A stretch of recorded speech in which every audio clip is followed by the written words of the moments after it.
ndenge nzamba lobinga na ko you know na ko big size alors Israël alors tananga ya kokena guerre ya guerre ekoki alors alobina bango nyonso ke botele mabino nyonso photo kende tango ya kobunde koki courage ya tozwa courage tana bisango nzambe donc a permettre donc il faut to sala nde azwaki you know ay ko préparer bana soki bazaki soki 20 000 batu bakimaki soko ko continuer bisango. Merci mama ani lokolo zongisenya antenne na banza likambo utiko loba ezaya solo pe na zapenza makaminya kubakisa te sino ke eloko moko mama anifuyi ba ete bandeko ebele même si toza koyebisa mbaki na kotanga mukanda ya jide po bazongela biso awa mpo ete bakanga biso pe na lokuta te misino bango bamona ete makambo ezali kobima ezali ya solo. J'espère que bandeko baki kotanga mais soki bandeko bazongi na kotanga te makambo tokoya kopesa bino sur 100 peut-être zaka kopesa bino kaka 10 kaka ou même 5 kaka pendant que yo moko ino kozwa 100% nyonso na yo moko tangi bibe na yo ndeko ya komona mama ani toza penza pressé mingi te na émission oyo ya saga na Israël te parce que bamindimi ebele to boyi ba continuer kozana se ya esclavagisme ya ba pasi net ka Israël a otomoni yango ke makambo nyonso epesa meli ye mais baza ko bebisa ba opportunité bandimi ebele pe makambo oyo epesa meli biso po totambola malamu toza kokota yango wana grâce a nzambe lelo eye po ete ngai na yo tozwa ata na biso ya kokende point par point toyeba mpenza mukanda ya juge nzambe lesoni alingi koapprendre ngai na yo toza koyoka point moko mama ani o sauté oke mbango mingi c'est comme si toza pressé mais toza pressé te la émission oyo ya toura lelo oyo Gédéon makambo uti koloba tokoya lisusu wana mais section moko orate ya muke wana nzambe tango ayebisi Gédéon ete telema na butu lelo ba nguna batelemi babelemi baza koya balingi kosukume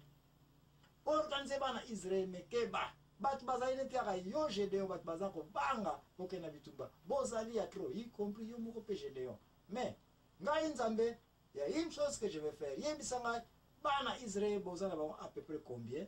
peu importe mais yebisa mibale nyonso bale zomba baya pesa bango message te ba Ammonite ba Malakite ba Toronto bazali ja kwa tozali ja bibembe tozana shwate sino ke tokotaka na bitumba so to kufa na champ de bataille ke baya kokata kata biso awa neti basi yango wana ba nanya ngo bali ko bunda bojoindre ngai ba obolina noko bunda te montagne yango wana bokima kalibela pase ba ko attaquer biso kaka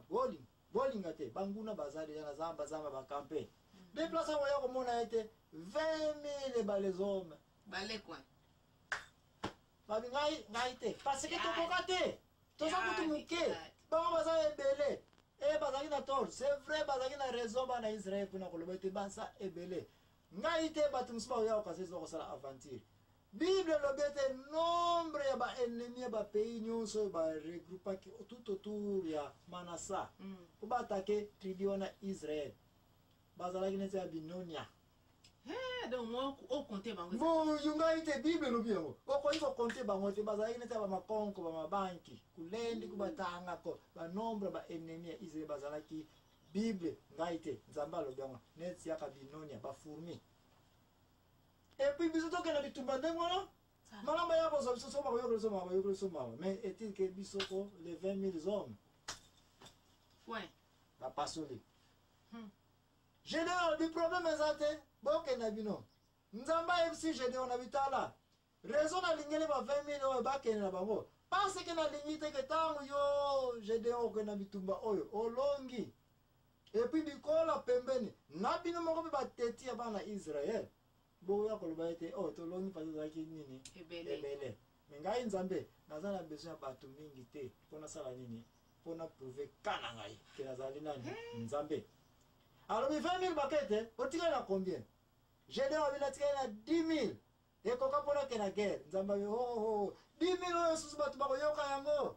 na yo moko pe na bino moko pe boya koloba ete to zaki 10 000 te yango zaki nini to kana ke nini bitumba mama ni place au soda ja mena za ko insister parce que na yebi ni nango nzamba into apprendre o to kolobela ba comme na point où Gédéon nzamba yebi c'est que salisa ba exercice mbango ba matangomba ti boke na rivière et puis tant boke na rivière bino zo na posa ya nini ya mai mama ani pe misangai je biso ba test ya mai lekera kindenge ni kula paso tanga kia ona bande kubatanga kia ngopena mukanda jije kuna yeah ape aloba nzamba yebiseke bakima donc you know tangu ba mutakimi mbangu mingi pe mawana you know ekotina mutabela maiti siko ya lobiba oh nyoso bakomela mai age ameli mai atika boy you know alika boy puis aleki na China pembeni apia changu kaloka mboa boy China pembeni oh msuto yake ameli mai komela penda nuwa kwa boy penja tia bango na pembeni nde bongo kosalela yepa landeka ndenga nzamba epsaki batu bakimi et puis abi okay bokimi pe mingi alors na bino nyoso na kumoko na lingite boya komela mai na kumoko moko kati na bino aya ka komela mai oya ko chaka li acheka lokola mbone ngamela et puis atia alebi le ka koto o mso ayeka mela pena mai na soif nyoso donc yo soko za na soif no komela mai na ndenga lokoso ba ono tatia bango pembeni nde bongo azwaki ba oyo ba melaki ba likaika mai na lokola mboa bazalaki 300 nde alobi bonke bino boko kenanga ina guerre ba oyo nyoso ba melaki mai na lokoso alobi na bino c'était ti bosonga na bino bazalaki sur na bana sur 10000 donc 9700 batu wana nyoso wana azongisi ba wana na mboka ba bibino bokunda te et puis batu wana ba sepelaki ba zo mino so ba sepeli merci mama ani na banza likambo oyo rezo na lingaki te mama ani o rate explication ya point oyo ya test oyo nzamba salisaki na bana Israël à travers Gédéon c'est parce que secret moko ezako ya wana oyo ngai na yo mundimi foto kanga yango foto yeba yango lilo bana nzambe ya kapamba te makambo na nzambe peza na bilo oyo kotango de passage mais je le autant so comprendre ça net autant na pesuma ta na ta place dans le passé na zina de passage na tsaya ngo kate mais ta na za recherche avant to ya na programme oyo ne kuma ke nzambe alinga ko prouver kana yake na za besoin aide ya mtu moko na mabele oyo te na za bana besoin bibundelité pona prouver que na zali nani nzambe ndengo lo test ona na mai za la kete oyo ki soif ba on est oyo ki soif mais on y a bien c'est la droite ba on suba yena nzoto le subu le mina dia kanani bikana no maza bikana no nkoko kali le mina dia kanani biso manyanga za ka bongo soki le mina yezu bikana no nkoko bikana no langu ba yega tubu chap na koso nyoso nzamba limuto ndema kanyiye kayandi ko kutula na vata bana ko représenter bino na ba question pe ba réponse et puis ngai l'impress la zone yango totala biso na télévision na jour ya dimanche na ba 20h et kotika kate to yoka biso pe na jour ya 5 biso na 080 so nde makoza ba téléphone et puis to koyoka nini olingi to présenter comme émission vérité bande ko ndenge na utai ko loba eutaka na bible e na bible nde bisika na biso to telemeni ndeko na ngai l'impresario la question pe ba ko na ngai l'impresario Joachim Gambwana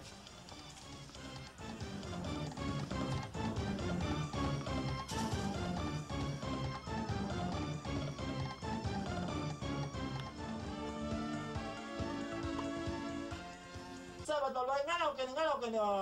ba ya ko milaxa nde biloko eza koleka na ba église na biso okoya okuta papa pasteur ntango atali oyo nazala bamindimi ebele et puis tanto wana projet ya wese bino maka wese bowela numéro 1 tamba ba église kotoka wese kozala naza na 50 100 membres bakoya na mbongo ebele ozo compter la population zero mutu moko kaka koya ko assist pe projet wana nyoso nzambe akoyi koloba ete tika bana ko forcer ba bino nyonso na dispo yana $100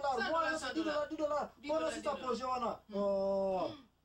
mbala mosusu camarade ya pasteur mo ya koleka na moni oza na difficulté ya mbongo na église ya projet tel ngai pe nazwaki domo uta quelque part mais tokabola et puis projet wana ete rager ça ici nango omona pe ozalaki na besoin $2000 pasteur wana baye kopesa ata 50,000 mutu moko te sali otongisa bamambre oyala yango kaka boye bamambre église tika bango avec volonté nzambe azokolakisa biso deka totali na kaya mama Debora somne akomaki ya bivolonté ya bato ede ngai mama Debora na molimo nzambe toganie ape toye komona Gédéon Batu baye biso to kena ke 10,000 batu. Mais si 10,000 batu nzamba bikati na bango 0.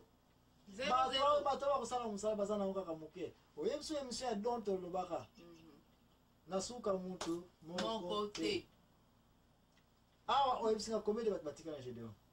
300. Comparé à 10 000 batu. D'abord 20 000 EKI, 10 000 elandi, et puis 300 etikali. Et nous avons des statistiques dans l'église, ceux qui musala et nzambe ozali kosala mayo pasteur na église. Ceux qui ont ba membres 100. Possibilité zali que réponse à bateko za 3 batukaka. Ne kobanga te. Nzambe oyo travailler même na nombre. Ya muke. Nzambe za besoin de multitude. Ko tumisa ba membre te. Comme tumisa pete que projet comment est possible.